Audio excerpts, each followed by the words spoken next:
เปลี่ยนกันเลยล่างกว่าใส่บ่ล่างข่าวก็ได้กับเปลี่ยนกันพอได้กับล่างก่อนหรือข้ามไล่บ่ได้สิได้ล่างก่อนก็ได้กับเปลี่ยนกันกลับมาทอดก่อนเฮ้ยทอดเลยเขาจังว่านั่นเนาะ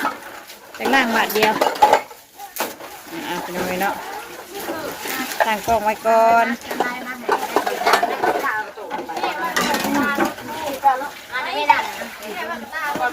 เอาไหมนี่ได้แล้ว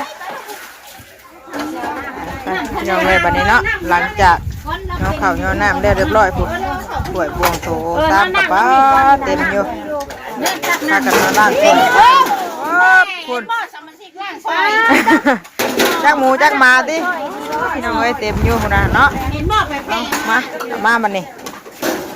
มาล่างถ้วยล่างม่วงนั่งถ้วยล่างกระตุกกระเต็นก้อนบัดนี้เนาะเงาเข่าแล้วเรียบร้อยแล้วข่าวเที่ยงเหลือแต่ตอนทำกันขึ้นพอแบบเลยเนาะได้ครบงั้นทักทายสบายดีอีกเทื่อนึงเนาะมาเตรียมตัวร่างสวยร่างม่วงก่อนดูเงยเนาะตั้งกล้องไว้ก่อนบัดนี้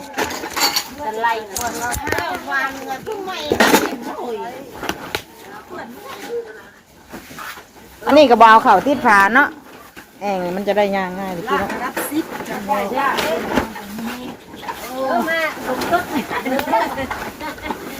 เฮ้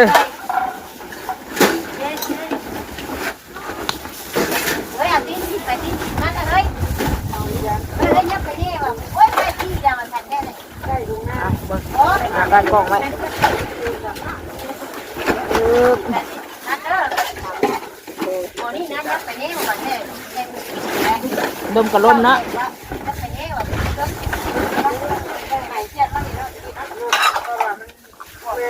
ได้เลยมั้ยนำไข่กันเฮ้ยสบายเลยสบายเลยคนละไม่ได้แล้วนะคนงามได้คนละได้กันยังไม่ได้เนาะ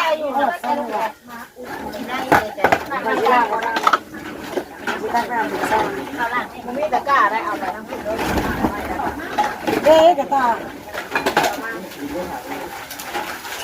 มันมีคนอันนึงนะตอนน้ำไล่หนีได้บอกไล่ไล่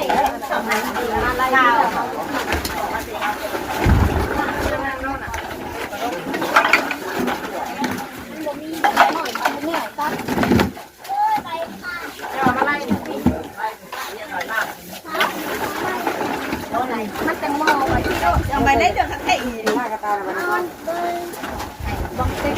นี่น่าจะนั่งคุยไปเฉยมาก่อนมาวันเนี่ยมาเที่ยวอ่ะน้ำมันไหลให้ได้ละมาเนี่ยเปิดเด้อว่าน้ำเปิดแล้วเปิดแค่น้ำได้ยังไม่ใช่เลยใส่แล้วยังใส่ได้มีโฉมเรื่องได้ไหมได้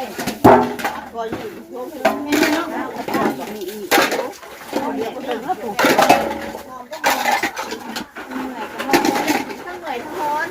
เปลี่ยนกันเลยล่างกว่าใส่บ่ล่างข่าวก็ได้กับเปลี่ยนกันพอได้กับล่างก่อนหรือข้ามไล่บ่ได้สิได้ล่างก่อนก็ได้กับเปลี่ยนกันกลับมาไม่อยากเปลี่ยนได้ก็ทำเดียวเลยนะกันน้ำเดียวให้แล้วเลยนะเห็นป่ะไม่ได้ไม่ได้แบบนั้นไม่ก็ไล่กันได้เดี๋ยวไปเทิดนี้ล่างเอาเลย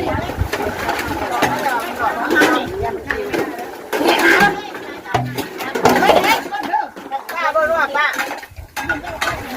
ยังมาหนูบิ๊กนี่ก็เดียวไม่ได้เดียวเยี่ยมใจกันนะแล้วดูสร้างการแล้วบอก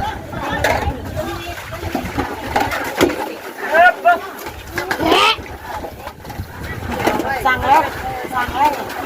งโอ้ลงมาดิเนาะบิ๊กเบิ้งบิ๊กแม่เอาล่างอันนี้บิ๊ก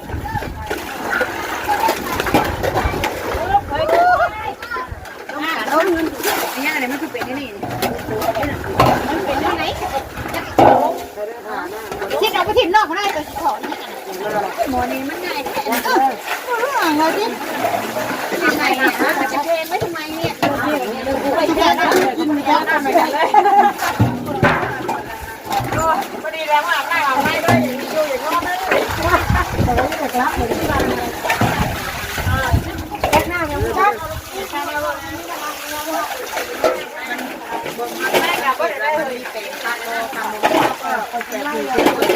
ยุดเลยเนี่ยก็กำลังนะหัวมันจะทำอะไรคนอ่ะอะไรล่ะเลยต้องข้าวบนก่อนเนาะข้าวอะไรก่อนที่มันอะไรไม่อะไรแต่ว่าแปลงไม่พร้อมเลยที่แปลงแล้วมันมีเนี่ยคู่กันไหนมันมีแม่ไว้นี่ใช่ไหมเข้าเรียกว่าเนี่ยเข้าเลยเอาไปเอกจะเข้าเลยเนี่ยเข้าเลยนะอ้ำพัดเราไปล่างไม่ได้จะไหนน้องล่างแล้วเราก็จะเป็นงานนักจากที่ย่อเขาย่อหน้าเรียบร้อยมาพบมาโตกันล่างเลยเอาได้กินนะไปเข้าต้องเก็บงานคนไหนเรียนไหนเนี่ย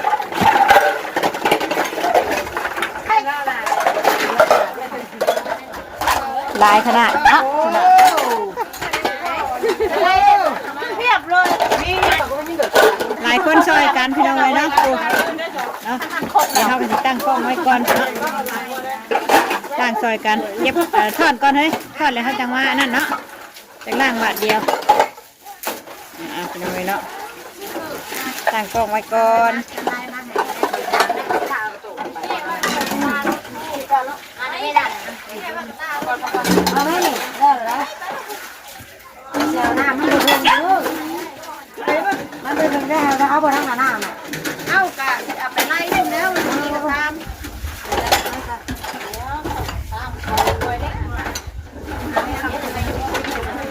เราอยากเขาไล่เสร็จได้แล้วไปหน้ากันหมดแล้ว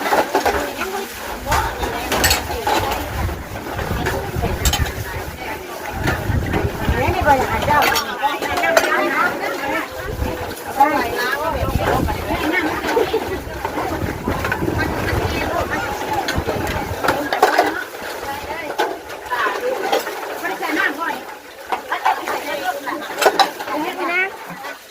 ต้องชิมอ่ะ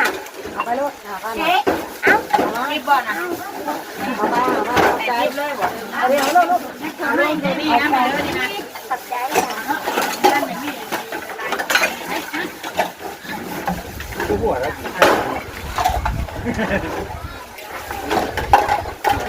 ข้าวไหนอ่ะเนี่ยไปแช่น้ำนะก็ตกข้าวก่อนเนาะมันจะนี่นะเลยอัน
นี้หัวปีกันที่หัวเลยถ้าเขาปลูกหัวปีเขาก็หัวปีให้กันเลยเอาหัวปีกันไปให้ได้หมดเลยพัดมันย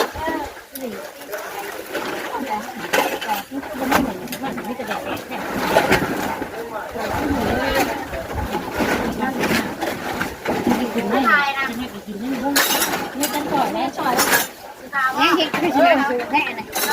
ไม่หวานเอา ให้หมูมั่วป่ะ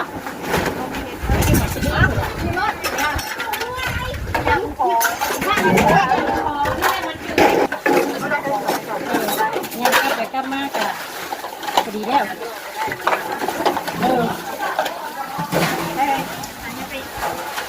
ยังไปอีกด้วยจะหน่อยสิบาเข้าบ่ช่วยเพิ่งต้นขาได้ก่อนต้นขาได้ก่อนได้ตอนนี้อะไรมานี่ลวดให้เลยเดี๋ยวไปลวดลวดโดยได้ตัวนี่ก็ลวดนะอันนั้นเวลาลวดมันน่ะนี่กระซ้ำนั่นมานี่กระซ้ำแบบมันนี่บอกกระซ้ำเข้าน้ำได้เด็กๆเนาะแม่จะปวดหัวเลย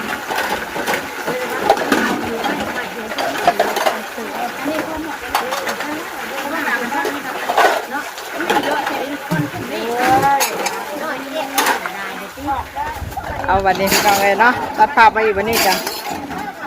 หลายคนช่วยกันก็ได้เอาไว้ไม่ใช่หามบ่ข้างในบ่ใช่เอาจะมาเบ้าแล้วเนี่ยพอเราไปใส่แนมสั่งไปชื่อน้ำให้หมูเด้อเนี่ยกระโดดมาเลยเฮ้ยเนาะ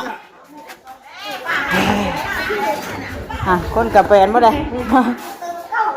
แต่ว่าไปข้างในมาเลยพี่น้องเลยคุณชอบเข่ง3 เข่งของอยู่นอกคุณกันยังอยู่เนาะวัดสามัคคีพี่น้องเลยช่วยกันหลายคู่หลายคนคนละไม้คนละมือเนาะหลังจากย่อข้าวย่อน้ำได้เรียบร้อยเขากระทะกันร่างสวยร่างรวงเก็บไว้ถามมื้อแรงเพิ่นก็สิเป็นยังแต่ต้มข้าวเปียกอะไรเนาะต้มข้าวเปียกพี่น้อง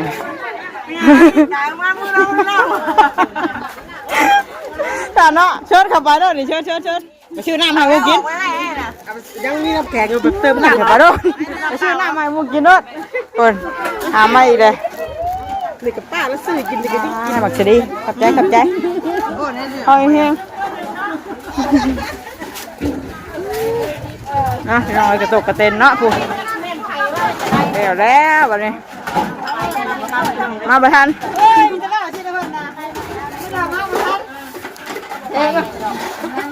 มีหลายคนเนาะล้างจานอย่างสนุกสนานกันเลยดิสนุกสนานจังแม่เมื่อจะเนาะสนุกสนานแล้วเฮ้ยเนาะให้แม่ไปหาน้ำแดงน้ำเขียวให้แม่กลัวแม่ล้างจานให้เด็กชกได้เถื่อเผามันก็ได้กินแล้วน้ำมัน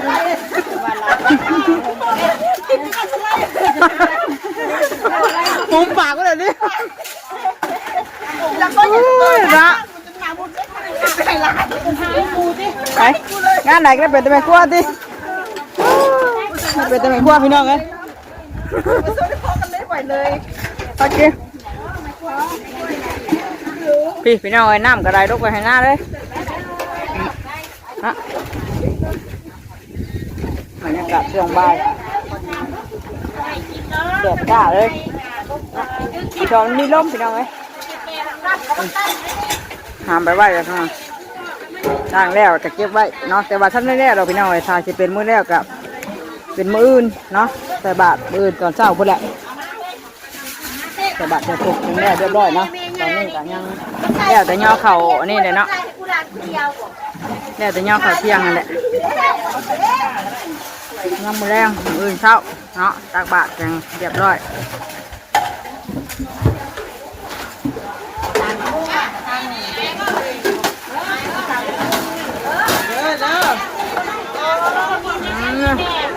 มีน้ำแดงมาเสิร์ฟอีกดิล้มเฮ้ยแบบนี้ท่านล่างแต่คนให้ไปน้ำแดงไม่มาล่างกันมือคนนั่นก็ล่างสวยก็ได้น้ำแข็งได้เลยตักเบอร์น้ำแข็งก็ได้ไปน้ำแข็งมาเสิร์ฟมือนะไม่ได้ล่างสวยนะจิป้ามือล่างอยู่ป้าก็ว่าจะมาถึงดิไปล่างเนาะมันซ้ำเมื่อยแบบนี้เนาะเนี่ยเมื่อพักผ่อนนิดหน่อยพี่น้อยเนาะตอนนี้ก็บ่ายโมงกว่าแล้วจังหน่อยก็ไปหับลูกแบบนี้เนาะแม่งเตอร์ก็ตื่นมาซอยเปียกเพิ่นก็แต่ตี 1พี่น้องเลยเนาะ1 ข้าว 1 น้ำบะเฮ็ดแน่บะทายคลิปน้ำแน่เนาะ ไปกันหลายคนคนละไม้คนละมือเรื่องจับอันหนึ่งเรื่องจับอันหนึ่งแต่แล้วไว้กลัวผู้เดียวยังไม่แล้วแล้วปั่นกวนสามัคคีอยู่มองใดกวนสำเร็จก็อยู่มองนั่นแหละเนาะเรียบร้อยเฮ้ยเรียบร้อยชมเชยแม่กลัวฮะชมเชยเด้อใกล้ว่าชิมีเงื่อเราคนมาใกล้ไม่ได้ว่ะ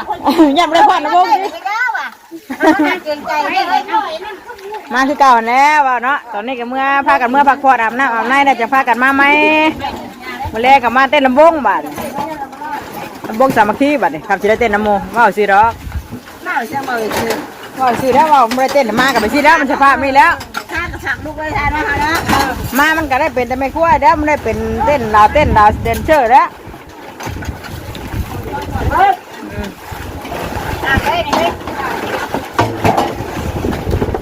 ล้มแท้เลยบัดนี้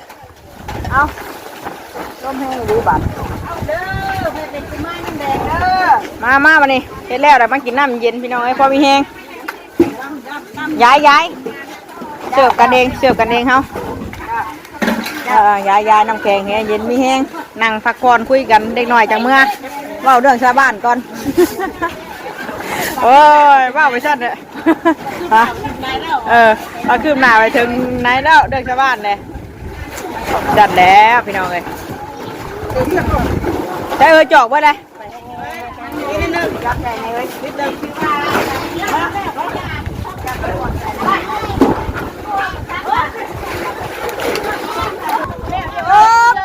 มาแล้วพี่น้องมาเลยเรียบร้อยแล้วล้มมาบาดเดียวเอาไปเลยบาดนี้เนาะทำมาให้ล้มบาดนี้แต่ว่าเนาะพักกันเด้อเอาจอกมานี่เนาะโอ้มีแต่ผู้ไทยผู้นี้สองคนผู้นี้ตู้ก็ได้แล้วผู้นี้น่ะ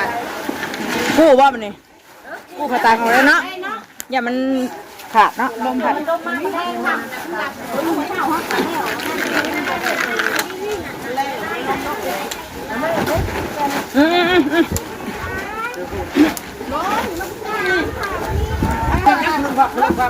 จ้าเนี่ยไอ้ดินเขาเฉิดวะแค่ไปไทยหันมาพุ่งพรได้แหละให้พี่ชายเพิ่นมากู้ไว้พี่น้องเอ้ยเนาะมันลมแห้งมันยันผาตังค่ะเอากะเห็ดเบียกแล้วเรียบร้อยเดี๋ยวไปหาเมื่อหาพักผ่อนก่อนบัดนี้พี่น้องเอ้ยพักผ่อนอีกจักหน่อยก็สิได้เมื่อหับลูกหับเต้าเนาะอยู่ทางโรงเรียนเอาคลิปนี้ก็มีอย่างไรลาพี่ลาน้องไปได้สำนี้ก่อนมาจอยเบียกจอยงานทางเงินบุญคือเก้ามานี่กันเนาะหลังจากย่อเข่าย่อน้ำได้เรียบร้อยเอากะมาล้างถ้วยล้างชามโตกระเต็นแล้วพี่น้องเอ้ยเนาะพากันเก็บเมียนมัดไว้แล้วก็พากันเมื่อวันนี้เนาะแล้วก็หาอันนั่นตอนช่วงทำอีกผู้ใดเนาะมาต้มกระเปียกกระเปาะเนาะแขกคนมาห่วมงานบุญบัดนี้เนาะมาคบมางานนำกันมื้อแรงแล้วก็มื้อเช้าใส่บาตรแล้วก็แล้วเสร็จเป็นทีเรียบร้อยไปเนาะโตตัดออกเป็นเติร์ดบัดนี้เนาะโล่งแฮะไปซะลาแล้วพี่น้องเลยเนาะสบายดีเด้อวัชกูทุกคนอยู่ดีไม่แห้งกดน้ำจนอ่างให้นะล่างลงไปพุ่นเนาะตะแซ่น้ำลายดีพี่น้องเลยพี่ทอดน้ำเนาะแห้ง